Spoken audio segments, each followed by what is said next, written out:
दुनिया में जहाँ जहाँ भी गर्गवंशीय हैं सबकी जड़ मामखोर है। अच्छा, मामखोर है। इतिहास के पन्ने में जो लिखा जाता है वो कभी मिटता नहीं है, और वही इतिहास के पन्ने में एक शब्द लिखा गया था जो धीरेन्द्र शास्त्री महाराज जी, जो ताल्लुक तो इस समय मध्य प्रदेश से रखते हैं, मगर जब बड़हलगंज और गोरखपुर में कथा कहने के लिए आए तो वहाँ एक उन्होंने शब्द रखा कि हम भी भैया गोरखपुर वाले हैं, और इसी बगल यहीं 10 किलोमीटर के बगल में हमारा गांव है।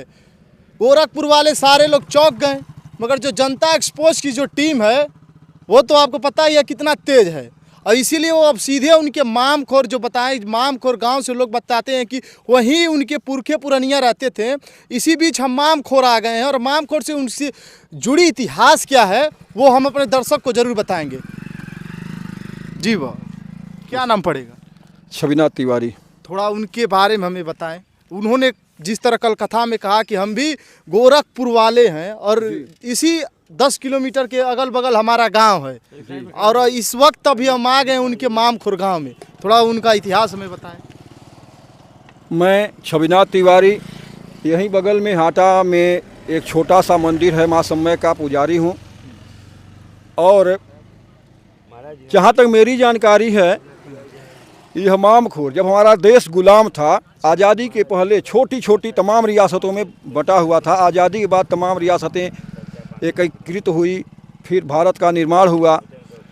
तो उस समय इस स्थान पर जहाँ हम खड़े हैं यह एक छोटी सी रियासत होती थी, नाम था इमामखोर, और जागीरदार का नाम था इमामुल खां। वह यहाँ के हिंदुओं पर बहुत ही अत्याचार करता था।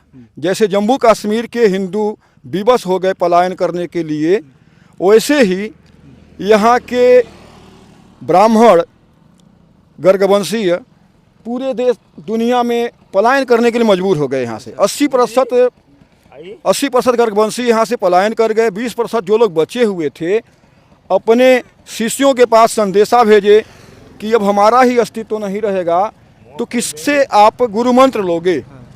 तो शिष्यों ने मिल करके एक व्यूह रचना किया, इमामुल खां से युद्ध हुआ, उसमें इमामुल खां मारा गया, उसके सिपाह सालार मारे गए, जो बाकी बचे हुए थे वह पलायन कर गए। जो बचे हुए थे वह लोग और इनके बाकी वंशज जो जा कर के भेड़ी में बसे हुए थे, भेड़ी से आकर के इनको सपोर्ट किए और यह गांव फिर से समृद्ध हुआ। उसी कड़ी में इन हमारे पूज्य गुरुदेव महाराज धीरेन्द्र के शास्त्री जी के पुरखे भी उसी समय चले गए थे। यहाँ से न कि अपने परिवार की प्रताड़ना से, न किसी के ताना मारने से गए थे, बल्कि अपना अस्तित्व बचाने के लिए गए, और वहाँ जा कर के अध्यात्म की कड़ी को आगे बढ़ाते हुए आज इस स्थिति में पहुँचे हैं कि पूरी दुनिया को एक 27 वर्षीय गर्ग लोहा दे रहा है, और कहता है कि कौन है ऐसा जो यह कह दे कि भगवान नहीं है आए मेरे सामने, मैं उसे भगवत दर्शन करवाऊंगा। इसी मामखोर की धरती से हैं। मैं गुरुजी से लगभग पिछले 2 वर्षों से लगातार अनुरोध करता रहा हूं कि हे गुरुदेव, आप अपने पुरखों की धरती पर आइए, मामखोर में आएँ, मामखोर के पुरखों को समर्पित राम कथा करें, जिससे एक अच्छा संदेश जाए कि हम गर्गवंशीय सिर्फ चुप रहने वाले नहीं हैं। एक चिंगारी ही फूटती है तो ज्वालामुखी बन जाती है। तो उसी तरह से आज आप भारत हिंदू राष्ट्र बनेगा के स्लोगन लेकर के चल रहे हैं, तो इस धरती पर आएं और यहाँ से उद्घोष करेंगे तो पूरी दुनिया को एक पॉजिटिव संदेश जाएगा।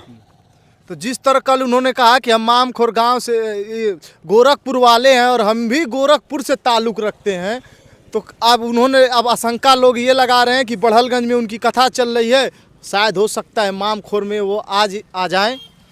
हम स्वागत करेंगे गुरुदेव के लिए। हम सभी पलके बिठाए बैठे हुए हैं कि गुरुदेव आएँ, अपने पुरखों की धरती को धन्य करें। और आपको हम एक बात बता दें कि 100% यह सत्य है कि पूरी दुनिया में जहाँ जहाँ भी गर्गवंशीय हैं सबकी जड़ मामखोर है। अच्छा, मामखोर है।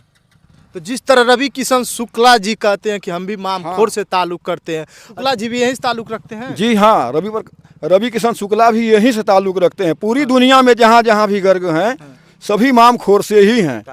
हमारे पास सरयुपारी ब्राह्मण वंशावली है, आप हमारे मंदिर के बगल के ही हैं, हम आपको देंगे, आप अवलोकन कर लेंगे कि कहाँ कहाँ कौन कौन से गोत्र के लोग हैं, उनकी जड़ें कहाँ से हैं और कहाँ कहाँ तक विस्तार हुआ है।